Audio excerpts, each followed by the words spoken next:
I am somewhat surprised to learn that this fight is not only in talks, but that the talks are going well. Riel Casimero would be the favourite, but this is very risky, especially if he has still designs to fight that Japanese turtle and get that unification against Naoya Inoue. Guillermo Rigondeaux now at 40 years of age, 40 for a guy who's at bantamweight, that sounds really old. But this guy, who actually still hasn't had that many professional fights because he stayed as an amateur for a long time, I think he's a very well-preserved 40 years of age. And the way he fights as well, economical, mostly staying away from you.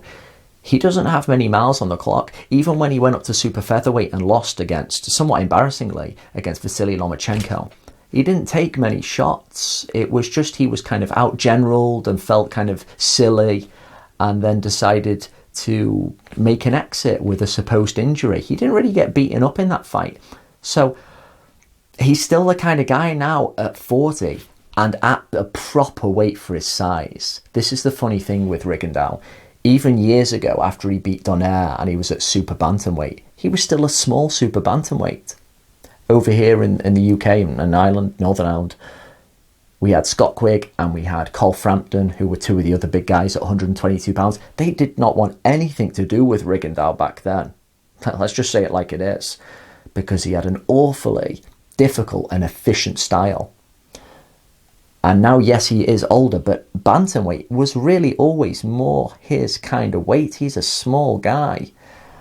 And he is still now being regular WBA champ. He's still got something left in the tank.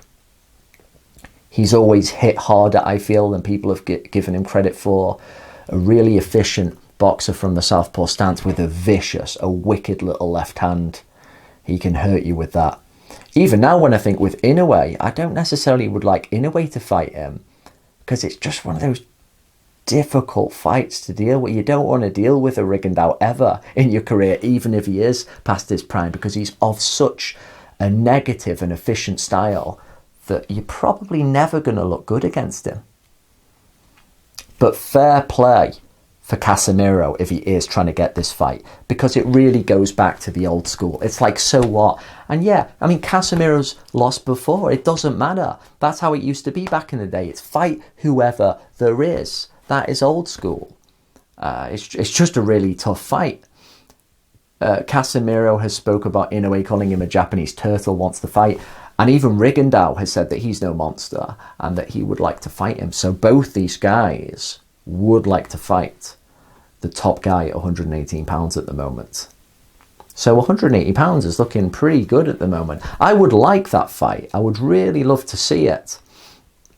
The only problem is for Casimero is that if he were to somehow lose, I'm guessing he would definitely lose his shot at possibly fighting Inoue. But he is definitely the younger man here. He hits very hard.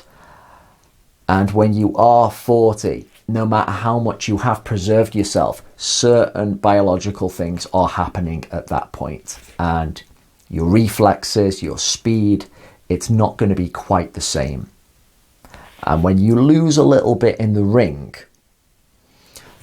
that's when you can get hit with something you don't see coming. Casimero can be a bit of a wild man, but sometimes with being wild and unorthodox, it has its own skill, because you end up doing things that the opponent doesn't expect. And I'm guessing Casimero would be the favourite if this fight comes off against Rigondeaux early 2021. I would love to see it. Rigondeaux always brings it, and he's got a very difficult style, but man, for Casimero, what a fight to take if he decides to go along with this. Very tough. How do you see this one going?